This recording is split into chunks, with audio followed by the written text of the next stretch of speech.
Yes, ogamba otya muna Kampala, ogamba otya muna Uganda, ogamba otya mpuliriza ebife Uganda byenkuletedde lili pazo lunnabe avuddeyo na wanjagira za toto nsonyiwa akkiriza nti abantu abamu tebamanyiirwa era nga omukulu ono agenze mu maaso n'okuba nti akuba emiranga n'okwekabira amaziga yavuma za toto nga baali malaya baali omubbi n'alaga akazigo ka za toto ke yalimu sawa zino embeera yakyuse bimutabukedde byetugenda okuba nti tukutuusaako naye ate mu nsonga ezimu nendala ze tulina okwogerako y'ensonga y'eggulu.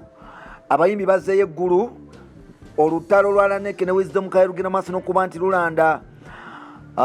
Wisdom Kaye alangidde Laneke gospel president okubeera omubbi. Laneke alangidde abayimbi ba gospel okuba nti basiyazi. Exodus Levickson waliwo bebayonokudde kweno ensonga zetugenda okuba nti kutuusaako so nolwekyo ezo no highlights tetunaba kutuuka ku kinyusi njagala no wekomere wano ngenda kusaba opinion yo mu comment section yawo ombulire ensonga zino kiki ojogerako then tusobola okuba nti tutambula mpola. Lumbu yafuuse lumbuye pengpeng atugambye nti lumbuye baamutta mbu yafadda oyo propaganda. Yes, kyenyinza okugamba naye ng'ate bikyagenda mu maaso n'okuba nti bitaba e Uganda. Nalabyeko mukyala mukulu amanyikiddwa nga musajja mukulu amanyikiddwa nga Kabako.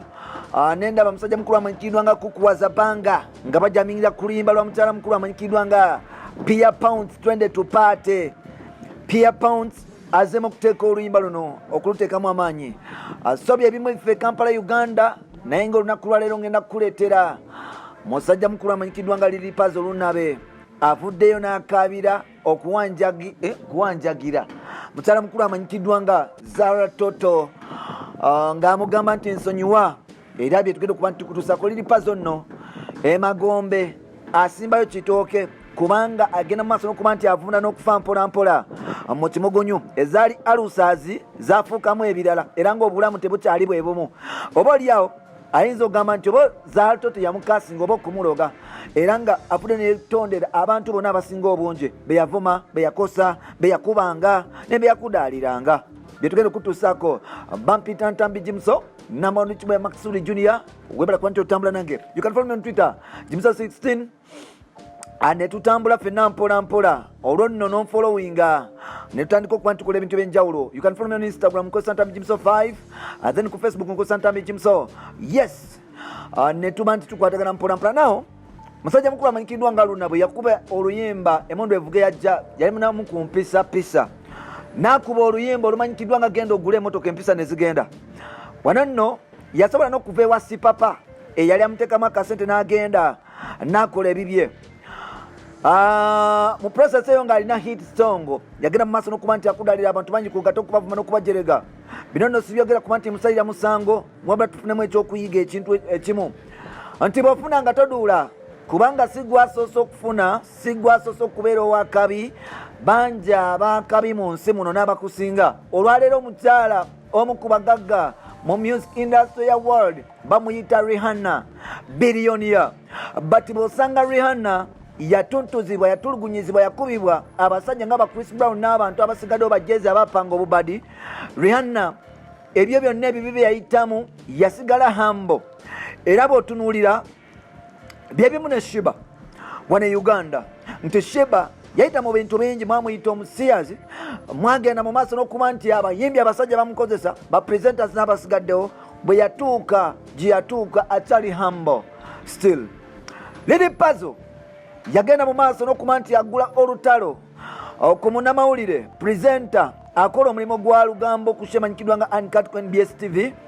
Zara Toto n'agenda n'alaga ennyumba wasula n'abaana be mpolampola n'alaga maama we n'alangira Zara Toto okubeera malaya okubeera nti tatuulako mu kifo kimu n'amulangira nti buli musajja amugula n'amutwala omukubamu nti omukyala ono agenda mu maaso n'okuba nti amubba.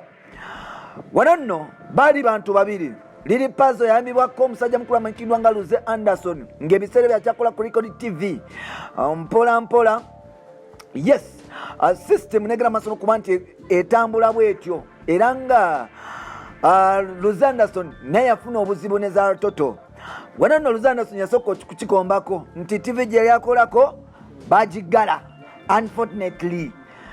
Yes, engejali mulokole nansaba mpola mukama namuwa ne bagula TV endala kati agenda kola ku Taji TV. Lili Puzzle Lunabe neyefuga mbuye wa Masaka mbo mukambwe nnyo.